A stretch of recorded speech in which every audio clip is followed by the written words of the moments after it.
the exception of the slight bump after the strikes. Now, of course, there was a lot to be caught up on after COVID, after the strikes, but those shutdowns had a big drastic impact on our industry, as well as evolving changes, whether that is through traditional networks or through the box office productions and streaming services.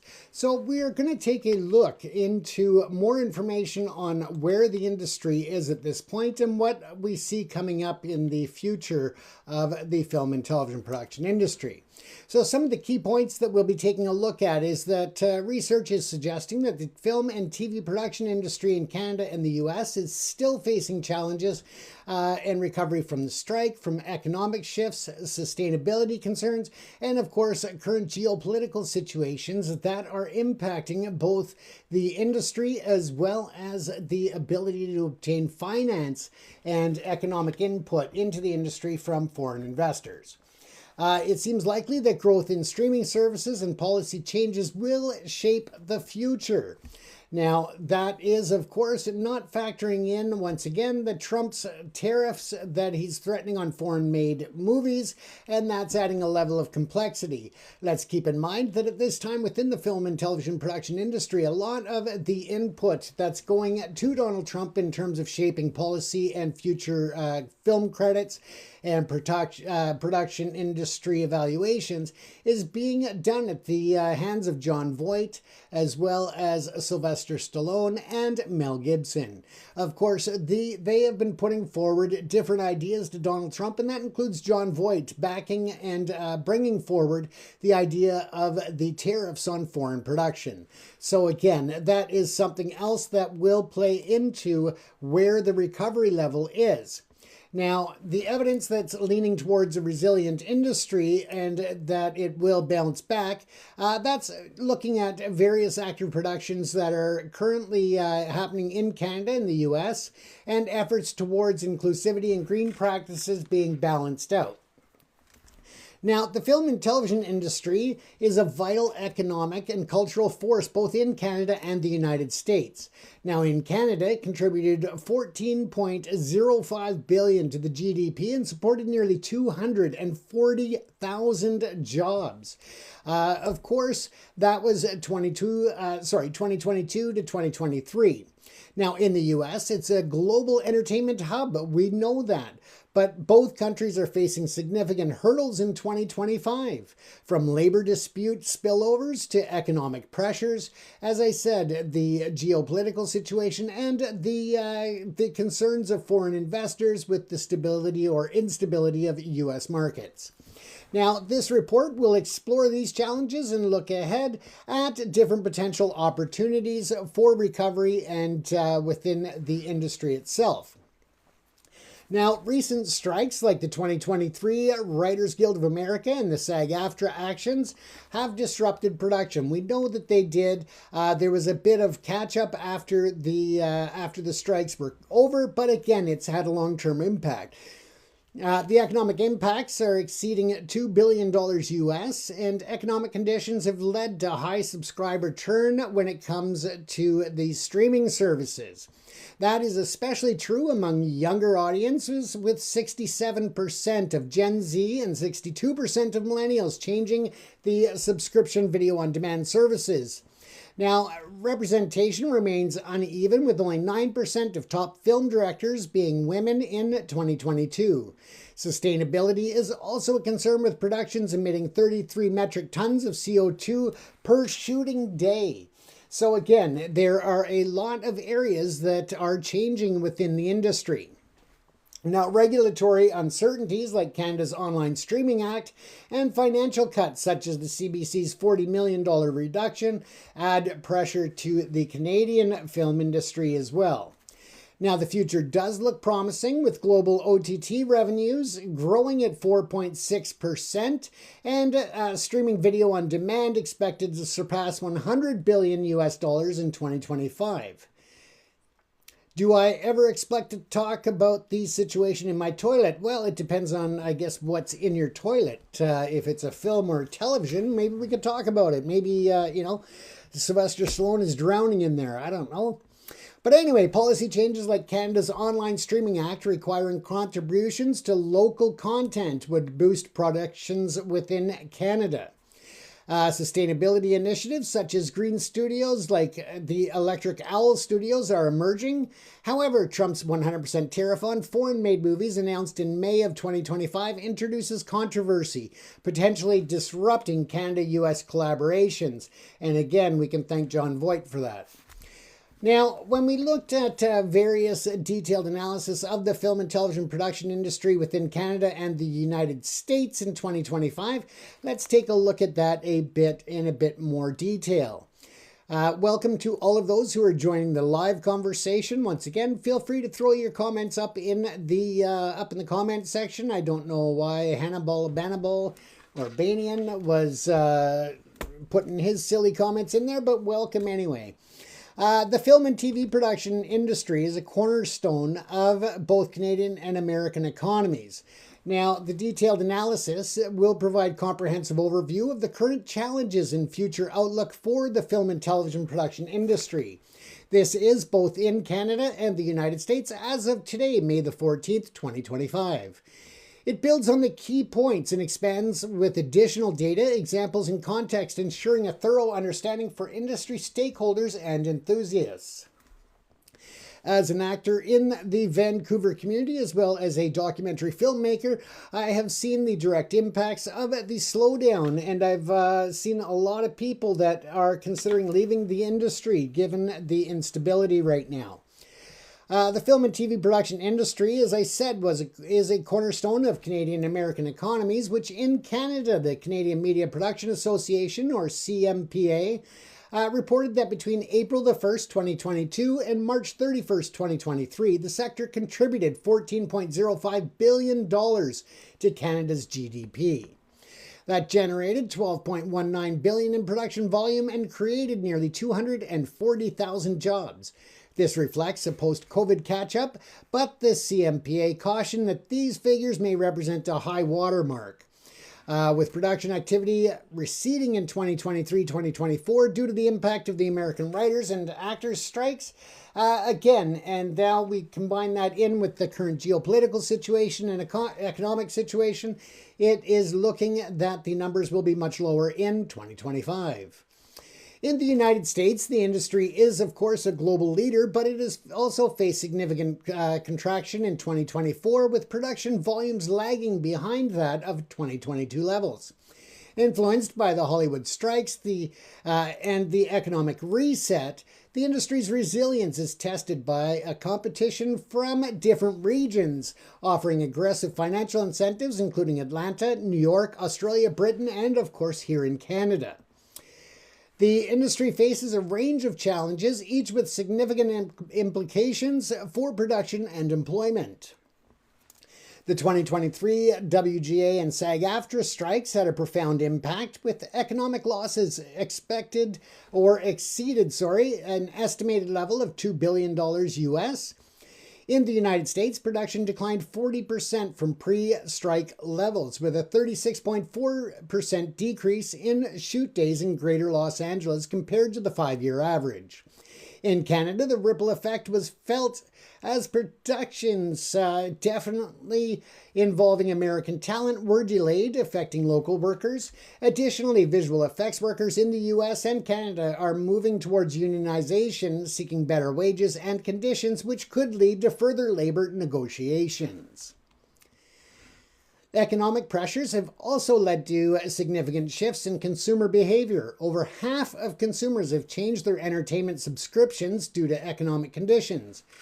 Over 60% turning to free ad-supported services, or AVODs, and the high churn rates are evident, with 67% of Gen Z and 62% of millennials altering SVOD subscriptions. So that is just going basically, for example, for a couple months with Netflix, and then switching over to Hulu, and then switching over to Amazon Prime, and so forth. Instead of maintaining all of those subscriptions at the same time, they are spacing them out and then just binge watching what they want.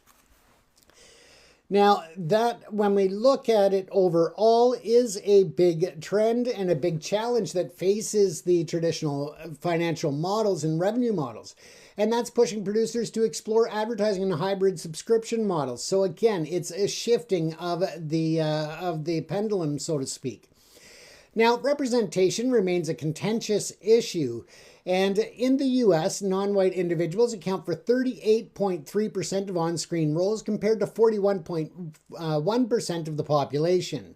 While women directors only made up 9% of the top 250 films in 2022, LGBTQ characters represented just 10.6% of scripted primetime series regulars, highlighting ongoing disparities. Additionally, the industry faces persistent issues with abuse and harassment, necessitating systemic changes for inclusivity. And again, that is an issue that's being dealt with on both sides of the border here in Canada and in the United States. Now, the environmental impact of production is significant, with tentpole films emitting 33 metric tons of CO2 per shooting day. However, climate change is underrepresented in scripts, with only 2.8% from 2016 to 2020 expressing any interest or addressing the topic at all. Now, the gap is becoming more critical as global awareness grows, with 76% of Canadians wanting climate themes in entertainment. However, it should also be noted that it is important to keep in mind that when we are zoning out to movies on Netflix, or if we are binging on Amazon Prime, or even at the movie theaters, a part of the attraction of entertainment is that we get to shut off our brain for a while. We get to take ourselves away from the daily stresses and worries, and that has a role within the decision to include certain thematic courses such as the climate change and such within movies. So it's a delicate balance there, but I do believe that there is room to add more into the productions. Now, in Canada, the Online Streaming Act is still under consultation by the CRTC, but it aims to require streaming services to contribute to the Canadian content, potentially boosting local production. However, financial pressures are evident, with Disney Plus pausing local commissions and CBC cutting 600 jobs and $40 million in production commissions. Now, the U.S., California in response is also making changes, but they are going the opposite way. They are increasing tax credits to $750 million annually, and that was actually supported by 73% of voters. That aims to compete with other regions and bring back film to the greater Los Angeles and overall California region. Now, we have also seen a major growth of OTT and SVOD, and that is revenue growth, and they're expecting that to, in terms of the global OTT, to rise 4.6% CAGR, with the SVOD, or subscription video on demand, surpassing $100 billion USD in 2025. It was driven by streaming giants like Netflix, Hulu, and of course, Amazon. Canada's OTT market will grow 3.3%, but it'll fall to 7th globally, reflecting an increase in competition.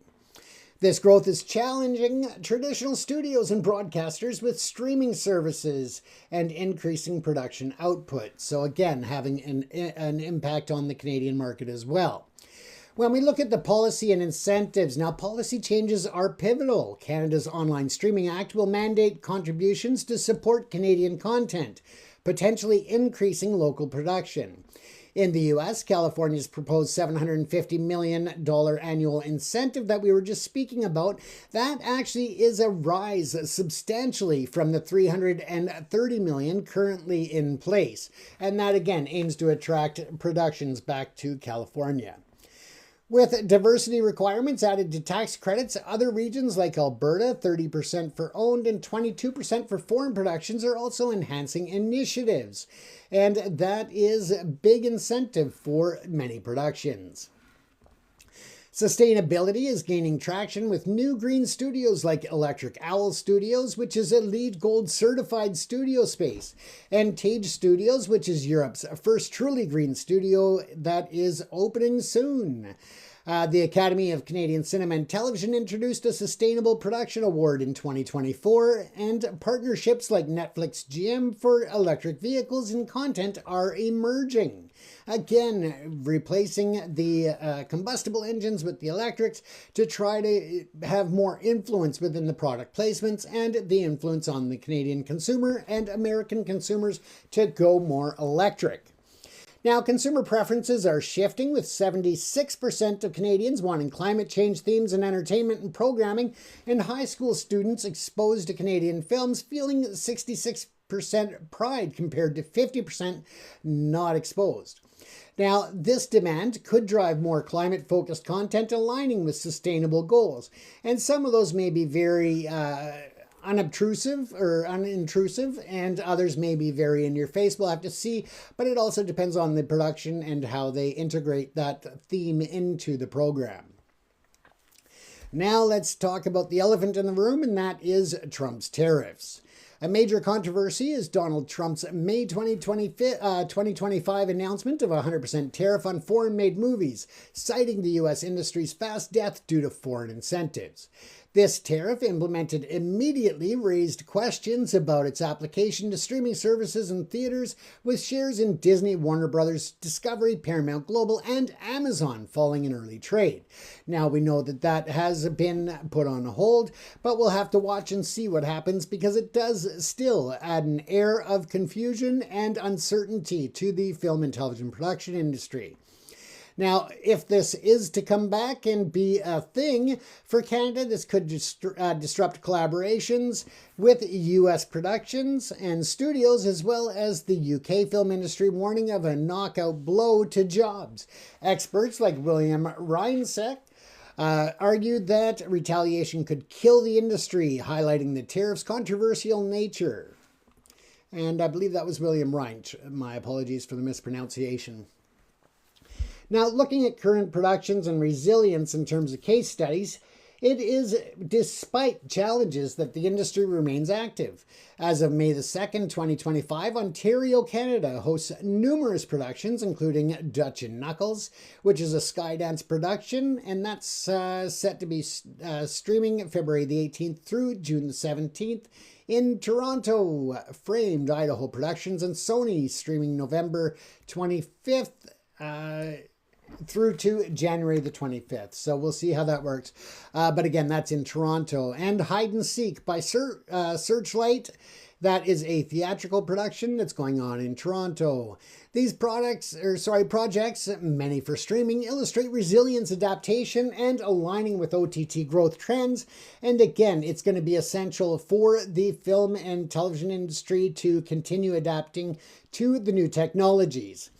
Now, in conclusion, we look at the film and television production industry in Canada and the US as navigating a complex landscape in 2025. The strikes, the economic shifts, the sustainability concerns, and other things that are posing challenges. However, opportunities in streaming growth, policy support, and green practices offer some level of hope. Trump's tariff introduction is a significant uncertainty whether or not that will proceed or at what level, how it's going to be impacting and implemented. So again, it adds a lot of uncertainty as well, but potentially that could reshape the international collaborations. As the industry adapts, it must be balanced with innovation and inclusivity, ensuring sustainable and equitable future. So again, for those of us in the industry, definitely we need to be cognizant of the concerns of the industry, but also come up with creative solutions on how we can adapt, overcome, and move forward to increase the level of productions, the level of investment, and the concerns of the overall community. We've seen many productions that are starting to gear up, that are starting to get scheduled. In Vancouver, we've seen a very quiet end of 2024 and start to 2025. So as summer approaches here, we're looking forward to seeing more productions in Metro Vancouver, some returning and some new. But again, it has been a big challenge. Should the U.S. decide to move again with tariffs, again, it could throw a lot more instability and contraction into the market, and it may have the opposite of the desired effects for the U.S., given that there is also a lot of foreign investment when it comes to looking at financing and funding for film and television productions. When the studios and the production companies look to that foreign investment, they need to offer some stability in the market to ensure that they have the best potential for a return on investment. At this time, of course, with that instability of the U.S. economy and the world geopolitics, again, that is scaring some of those investors off from other sources. So again, that's also playing havoc within the production industry. The bright side of it, again, is that the industry has been around a long time. It's resilient. And of course, being filled with so many creative minds, it's no wonder it's always come up with new solutions to the problems as they arise. So for all of you in the industry, again, I'm James Kuzno. I am a writer, director, producer of documentaries, as well as an actor in Vancouver, British Columbia, coming to you from the PROPICS TV studios here in Surrey. Thank you for tuning in. Stay safe, and let's look forward to a busy summer in the production industry, whether that's in Canada, the US, the UK, or elsewhere. Take care, everyone.